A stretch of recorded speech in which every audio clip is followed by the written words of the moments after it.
Welcome to Dad's Next Project. Welcome back to another episode of Dad's Next Project, a podcast.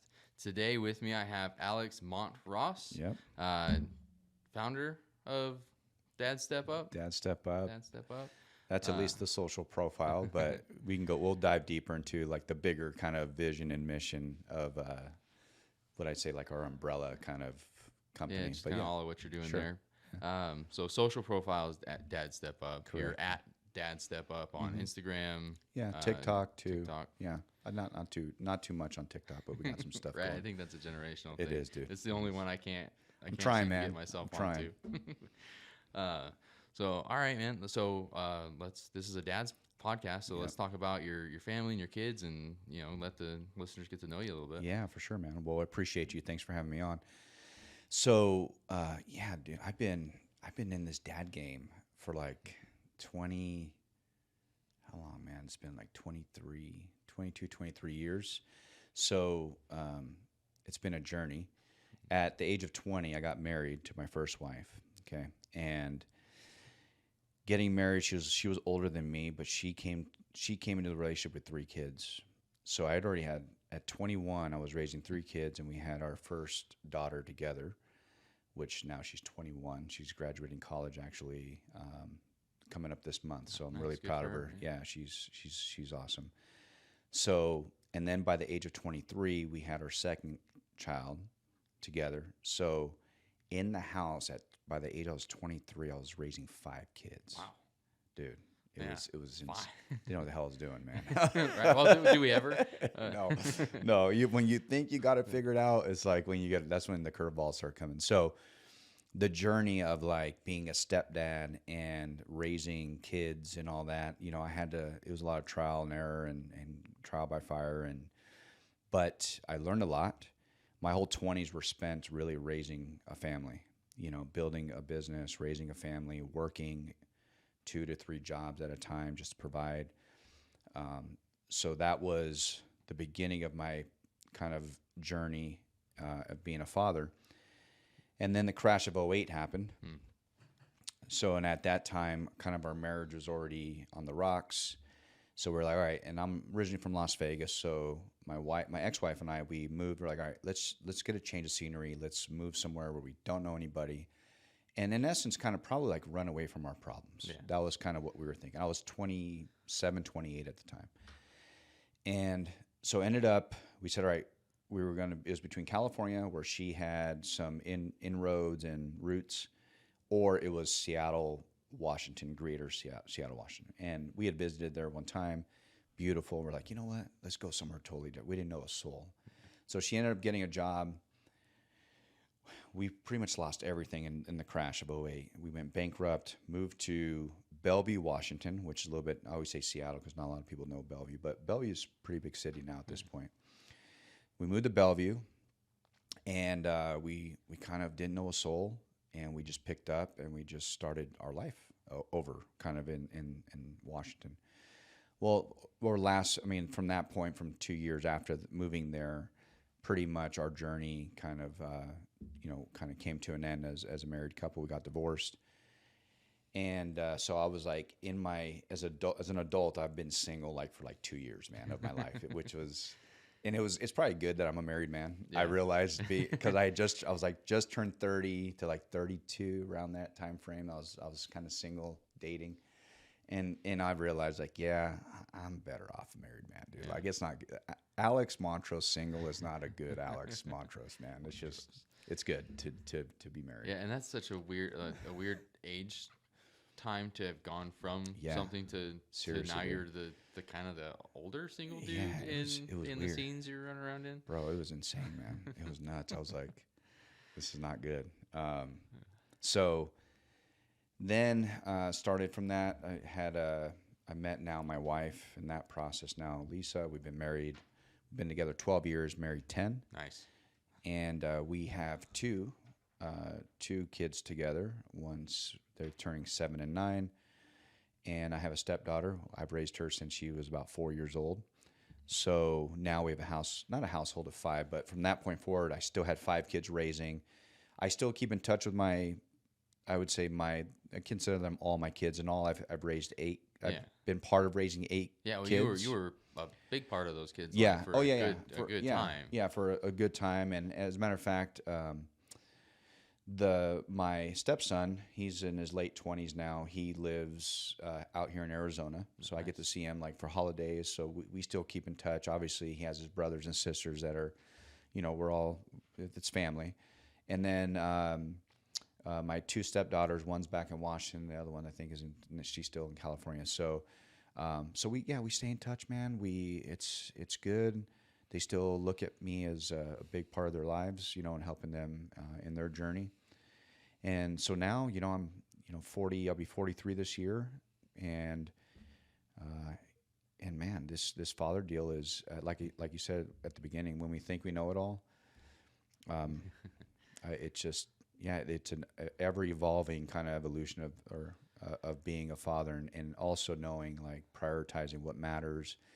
Because what I thought mattered in my 20s, raising my kids, I realize now in my 40s and my late 30s, what I thought was really important now with my second set of kids, biological, I realized, like, these things weren't as, I was so hardcore in my 20s on a lot of stuff, man. It was overboard. Now I realize, okay, that's not the priority. These other things, like developing a mindset and patience, and like me being the example for my kids, is way more important than the little things I could probably get hung up on, when I was in my 20s, just to make sure, like, out of respect or discipline or whatever it was. Yeah. So you were a very, like, walk the line. Yeah. Oh, yeah. Instead of the, like, hey, let's think through this. Let's talk about this process. Yeah. Like, why are we here? Yeah. Versus, like, no, don't do that. Yep. It's not, you just don't do that. That's correct. Yeah. And again, it was like a kid raising kids. So I thought that was the way. Yeah. And there's times for that. But it's funny, my older kids now, they're like, Dad, you're not as, man, you're different. You're not as hard as you were on us. I'm like, dude, I go, guys, you realize I was in my 20s. Yeah. I go, you realize that. So I would hope that I would be different now in my 40s, right, than I was in my 20s. You realize, like, that is a good thing, to see me a little bit more patient, a little bit more, right, yeah, have a little bit more It grace. means you've grown as a person. Yeah, dude. Like, I'm like, right. And so they're like, oh yeah, okay, Dad, whatever. I'm like, hey, but I'm like, hey, you guys are good though, right? You guys are good. They're like, okay, you're not, you're not on drugs. You're not, you haven't, like, got anybody pregnant. Haven't made any big mistakes. They're going to cost you your future or potential future. And I'm like, so you're good. So you can thank me for being a little bit harder on you. Right. Right. Yeah.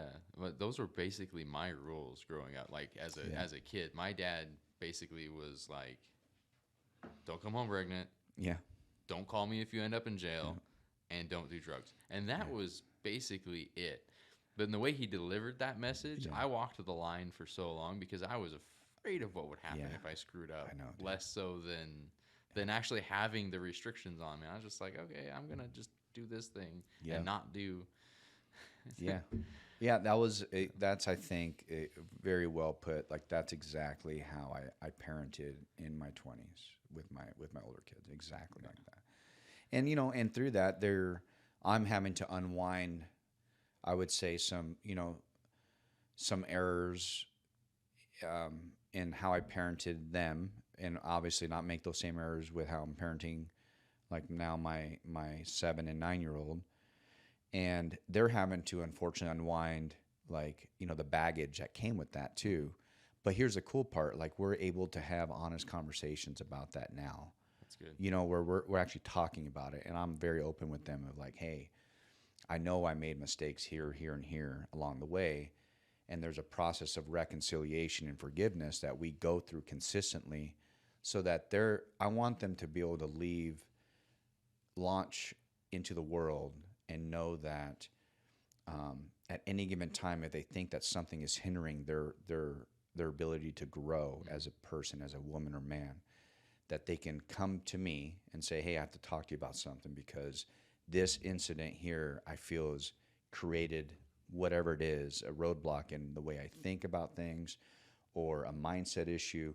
and let's talk about it, and then let's reconcile that so you can then move forward. Where, I didn't have that. I didn't have that. I don't think I'd had that possibility in my relationship with my dad till I was probably later in my 30s. Yeah. To have honest conversations with my dad about stuff.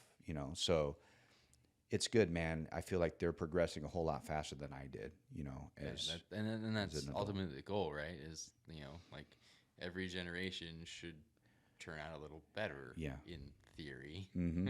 Yeah.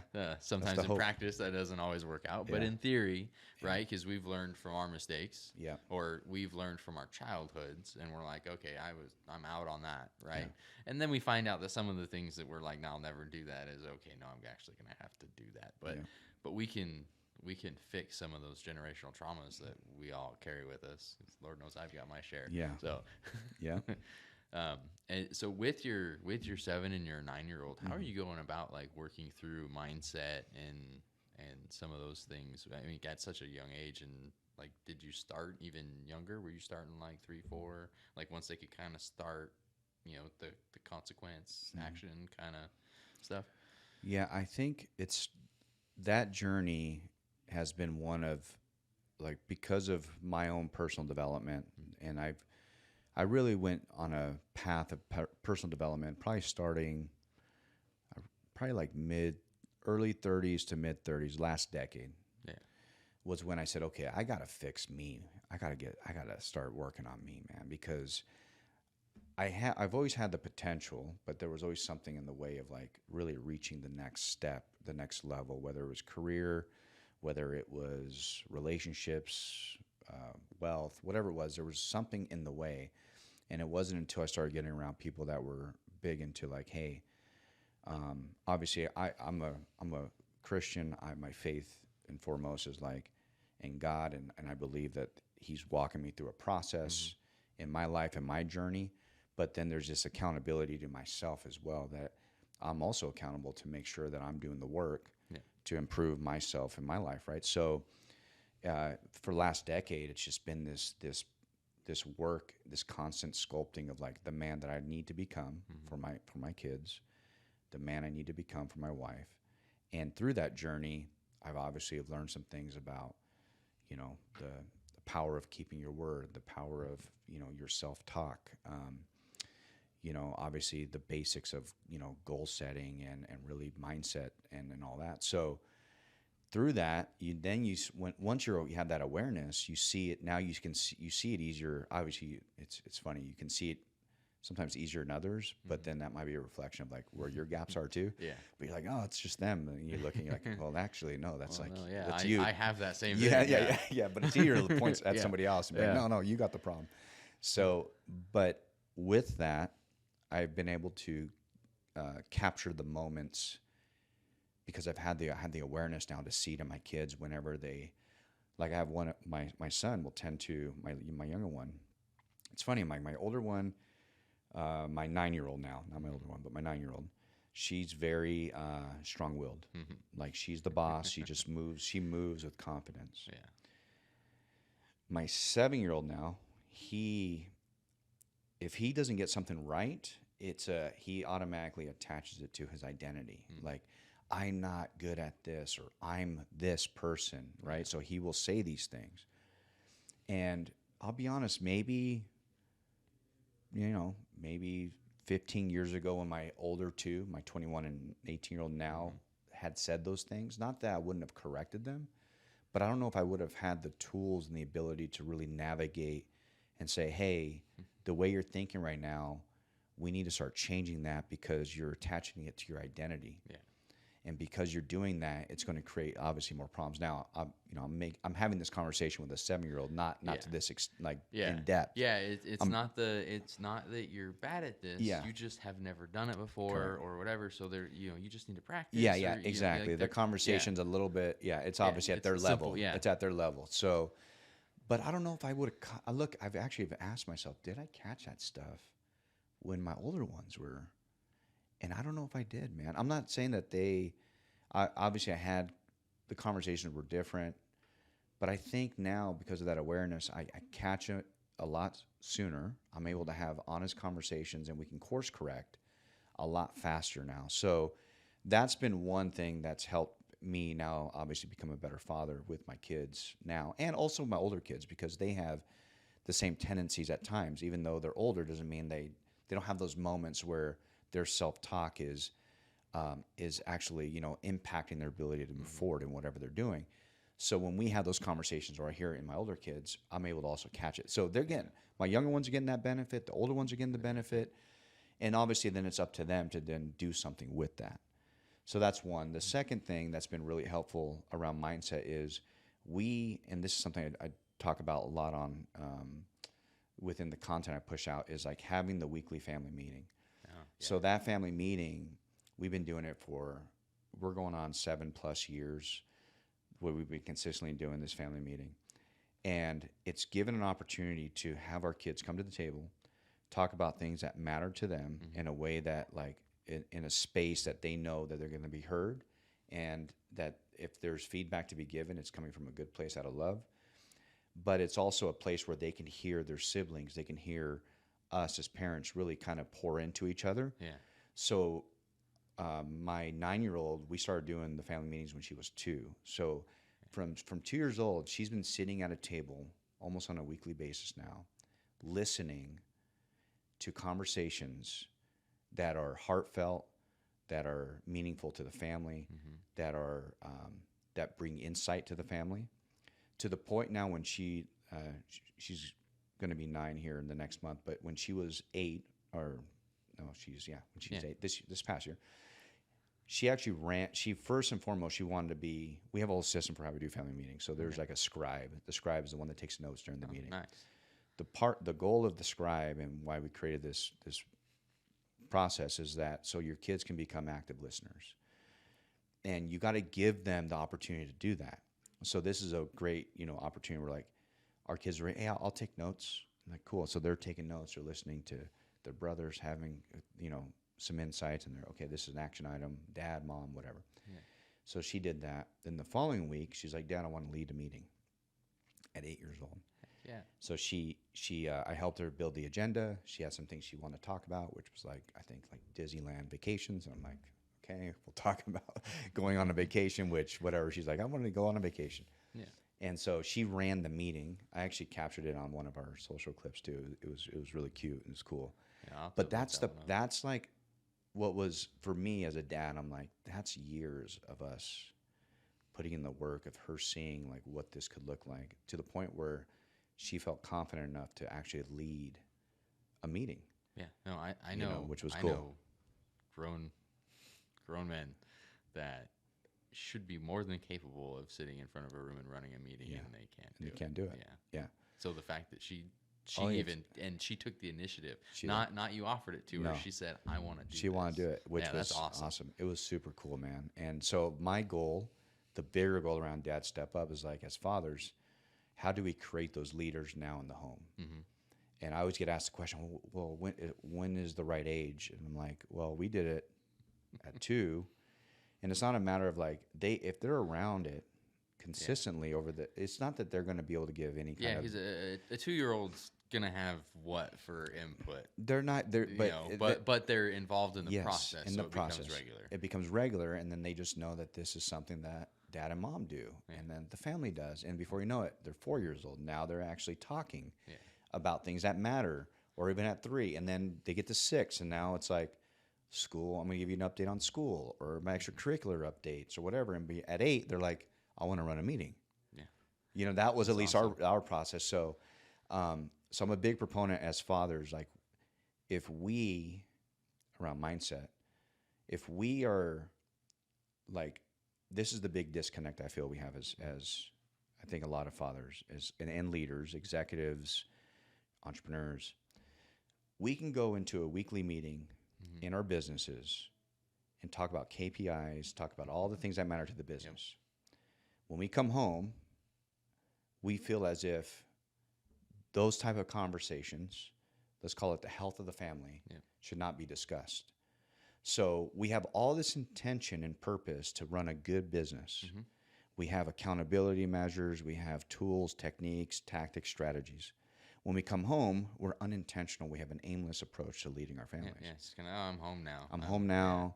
Oh yeah, we talk. And so I don't do it. I don't do any of that. I'm home now. Yeah. I'm transitioning. I'm kind of Sure. in that weird spot where like, okay, how do I make this intentional and Yeah. you know, but there's no reason you can't have Yeah. KPIs for your family. Yeah.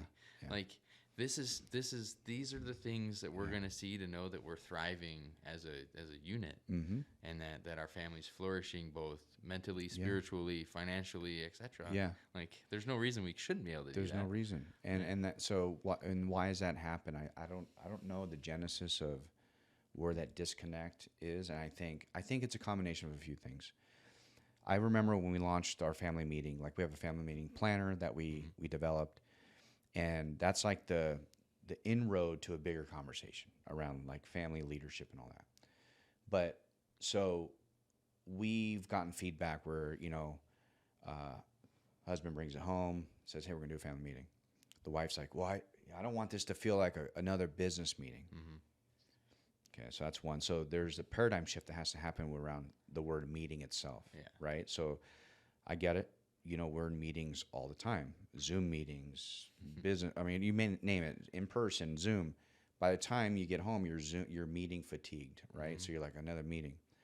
Now, if you don't change the paradigm shift to saying, okay, you still had and some of those meetings were probably they could have been done in an email. I mean, Oh at the yeah, end of it. yeah. I've sat through plenty of those. Yeah, we all know what those meetings are. We know that most of them are probably a waste of time, but there are some in there with scattered around there that are really important that everybody attends, that knows like this is why we're here, is because if we don't get direction on the business and understand the health of where we're at today, tomorrow I might not have a job. Yeah. Or I might not have a business. Right. So therefore, it's important that I get that dialed. So as a family, it's the same paradigm shift of like, okay, nobody's asking to have a daily meeting, but at least once a week.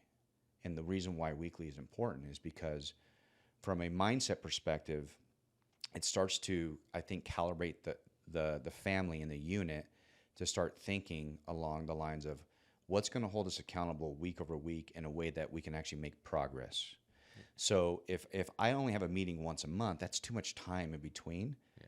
That it's and we all know those type of meetings where like, oh, we're doing a biweekly meeting. Before you know it, like they happen 4 times and then they get canceled. I mean, once it gets canceled once, it disappears. There's no more meeting. Yep. There's no more accountability. The monthlies are so far apart that it's like we're just going over the same thing again because there's been no consistent like tracking or accountability throughout those 4 weeks. 4 weeks. And so weekly is like, I think the magic frequency that has to happen, because that's enough time in between and things happen drastically within 1 week to the next. So having that approach and having the family with, I would say, one collective mindset that we're going to move together in unison towards this vision that we've set out, our core values, our vision for the family, our mission, all these things are important to us, and then be held accountable to those things, no matter how young or old.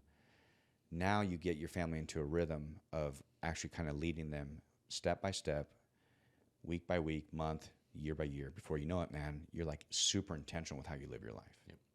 So yeah, which we all should be. Yeah. A lot of people are just kind of winging it, but we should be leading our lives intentionally. Yeah. Everything we do should have intention behind it. Yeah. So that's excellent. Yeah. So you got me interested in it with the meeting planner, and I've watched some of your social media on that, and but what's like that's just a baby thing on this whole other deal you're doing. So tell me a little more about that. Yeah. So I'll kind of go back. In 2016, my wife and I, well, I'll go back to 2013, because that's really the beginning of a lot of this today, where we're at today. In 2013, I had a heart attack. So I was 32, right about to turn 33. Here's what's funny story behind this. is so my wife, we'd been married 6 months at the time. And welcome. This yeah, is so this is the PR future. seriously, dude, Having a heart attack. she's 6 like, months in. she's like, I remember we're in the hospital and she's thinking to myself, like, man, I got the broken, like, can I return this guy? Yeah, right. I need to trade this one in. I need to trade this guy Yeah. in. So 6 months in, I have a freaking heart attack, dude.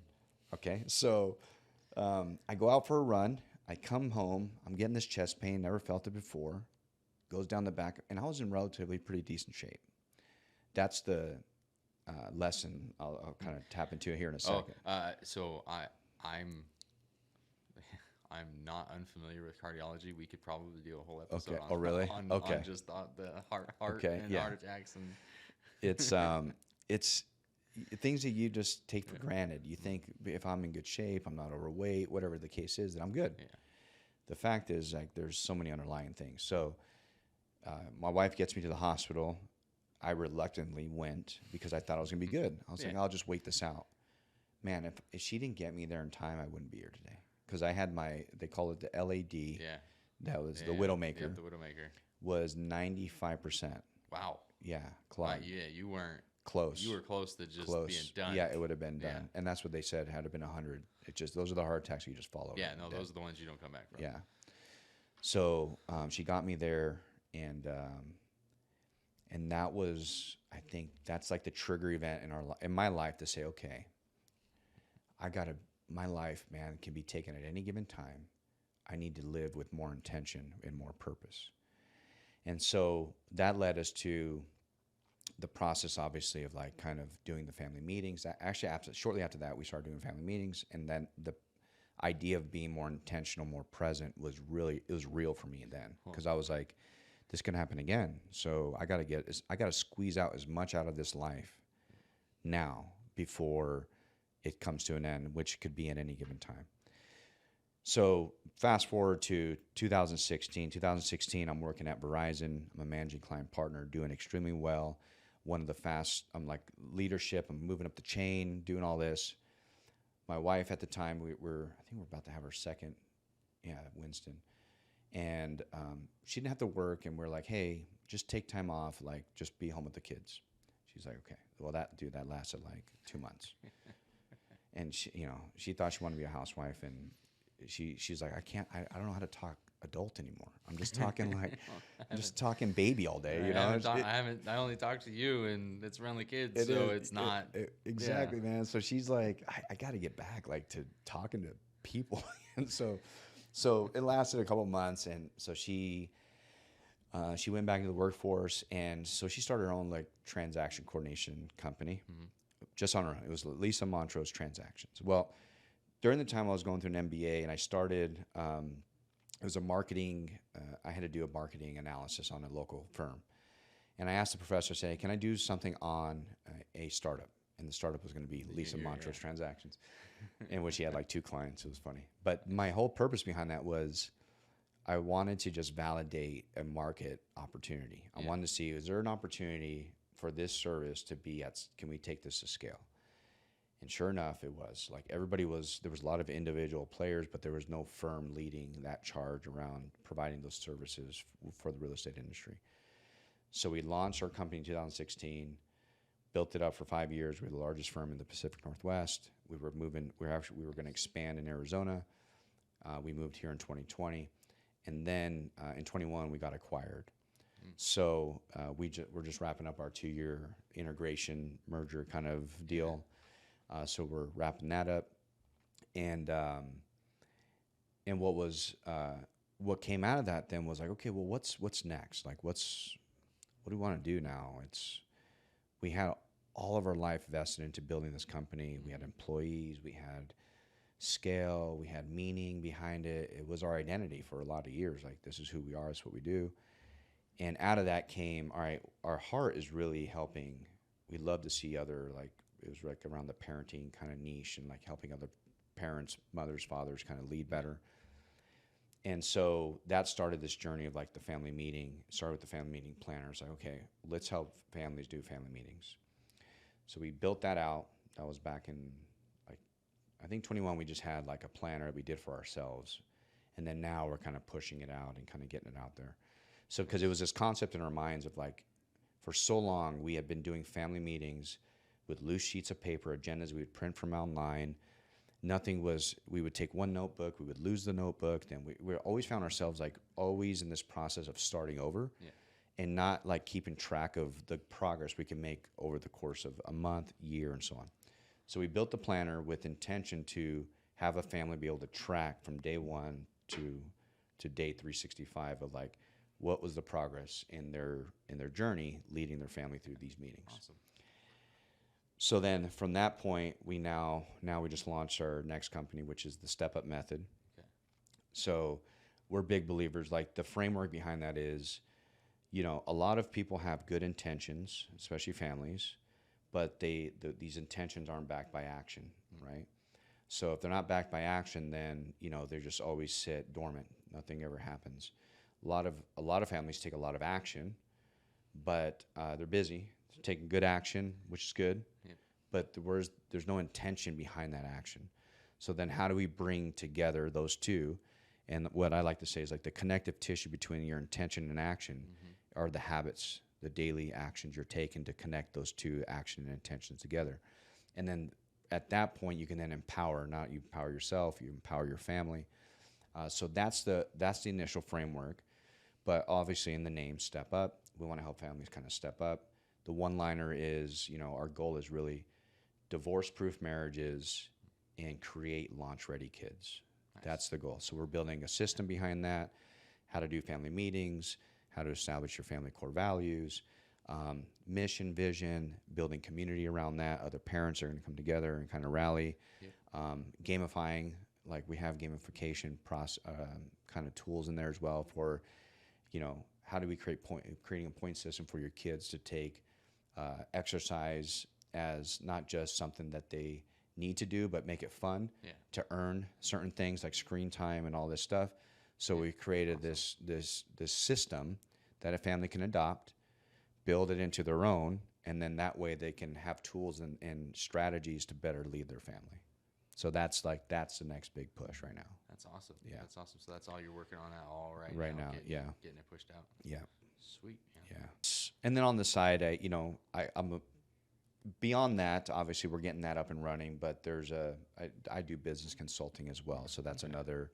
I help smaller firms and kind of grow revenue and strategy and all that too. Nice. So, nice. Yeah. Perfect.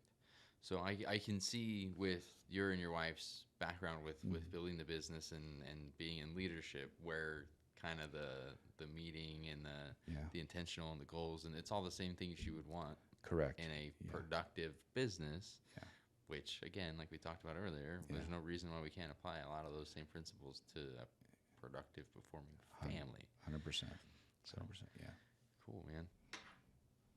So with this transition, obviously, like doing a meeting with a toddler, and then like teaching them how to earn things like screen time and that sort of stuff. Like in my household specifically, my almost 5-year-old is very dollar driven. Yep. Right. But if we try to tie anything else as like an earned thing, she's just like, no, like that's my tablet. Why am I earning the right? Like, why am I earning that? Yeah. But I'll do these things to earn your money. Yeah. Right. That's awesome. So, did you start that really early to where now, like your two younger kids, that's just kind of what they understand is the norm, or did you kind of have to transition into that? We transitioned into that. That's not the norm by any means. No, and a lot of this stuff with regards to the gamification of it, it's trial and error. We're validating, like, so for example, we created a tiered system where depending on how many points they get, will unlock certain perks. Okay. Yeah. So they're going to, at whatever, 50 points, they may get, X amount of time on screen time. They get to 300, then maybe they get, like my son loves Legos. Yeah. So I already know that's the carrot. Yep. You know what I mean? Like, you want a Lego? Well, you got to do these things, and then you get a set. So But we're big, like, because of the heart attack in 13 and our health in our journey is really important to us. Like, we believe we're quote unquote like a fit fam, that's who we are. It's big to us. And we want our family to really know that and buy into it. Obviously it starts with us, my wife and I, to really kind of lead that. And we want our kids to know that this is just part of the rhythms of our family. Yeah. So we are going to always be active. We're going to always be looking to improve our health. And so through that, it's really kind of dialing it back to a core value of ours, of being healthy and being fit, so that as they get older, obviously the gamification stuff, I think there's pros and cons, right? Like, there's going to be a time where, you kind of, the law of diminishing returns kicks in.